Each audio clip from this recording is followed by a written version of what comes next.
शालेय विद्यार्थ्यांच्या सुरक्षित प्रवासास परिवहन विभागानं सर्वोच्च प्राधान्य दिलं आहे। स्कूल बसमधून शालेय विद्यार्थ्यांचा प्रवास अधिक सुरक्षित आणि सुखावह झाला पाहिजे, यासाठी नियमावलीत आवश्यक सुधारणा केल्या जातील, असं परिवहन मंत्री प्रताप सरनाईक यांनी सांगितलं।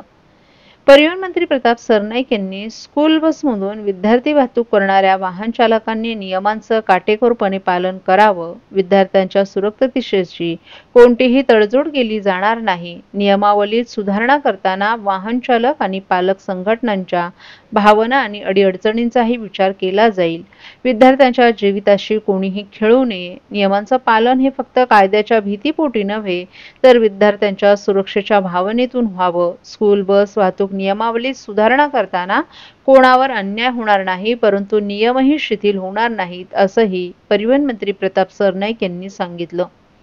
2011च्या नियमावलीनुसार सध्या 40,000 स्कूल बसेस राज्यभरात आपली सेवा देत आहेत, परंतु या व्यतिरिक्त 50 ते 60,000 अनधिकृत स्कूल बसेस विद्यार्थ्यांची धोकादायक पद्धतीनं ने-आण करत असल्याच्या अनेक तक्रारी या बैठकीत स्कूल बस चालक मालक संघटनेच्या पदाधिकाऱ्यांनी केल्या आहेत।